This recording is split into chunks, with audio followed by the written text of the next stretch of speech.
ہم ان کے جنازے میں شریک نہیں ہوئے۔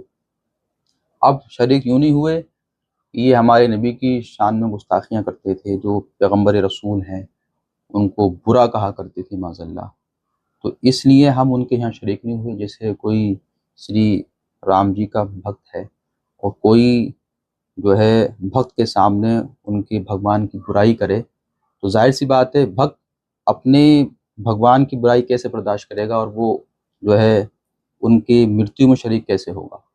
بس یہی مدعا تھا، اس کے علاوہ کوئی مدعا نہیں ہے۔ یہ تو بس اپنا پکش بھاری کرنے کے لیے انہوں نے ایسا کیا۔ حقیقت حال یہ تھی کہ جنازے کی نماز اسی مسجد میں ہوئی جہاں میں نماز پڑھاتا ہوں۔ اس کے جو کیمرے ہیں اس میں سب ریکارڈ بھی ہے ان کیمروں میں، اور قریبی قبرستان میں وہ دفن بھی ہوئے۔ اب انہی کے گھر کے ویکتی نے نماز بھی پڑھائی جنازے کی، تو یہ تو بے وجہ ایک جو ہے کسی پر اسے نیچا دکھانے یا اسے پھنسانے کے لیے یہ آروپ لگانا ہے۔ اور اب بھی انہوں نے مدعا بنایا ہے کہ بی جے پی کو ووٹ دینا اس لیے ایسا کیا گیا، ایسا کچھ بھی نہیں ہے۔ یہ سیاسی معاملہ نہیں ہے بلکہ دھارمک معاملہ ہمارا۔ اس میں ہم مولوی ہیں، ہمارا کیا تعلق سیاست سے؟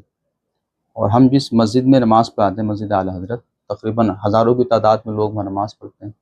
اگر ہم اس طرح کی سیاسی باتیں لوگوں سے کرنے لگے تو کیا لوگ ہمارے پیچھے نماز پڑھیں گے؟ تو لہٰذا یہ بے وجہ کا انہوں نے مدعا بنایا ہے، کوئی یہ سیاسی مدعا ہے ہی نہیں، یہ دھارمک مدعا ہے۔ اور دھارمک مدعا یہی ہے کہ جو مجھے انہوں نے اس میں لیا یا اور دیگر لوگوں کو لیا، وہ اپنی ذاتی نفرت کی بنیاد پہ لیا۔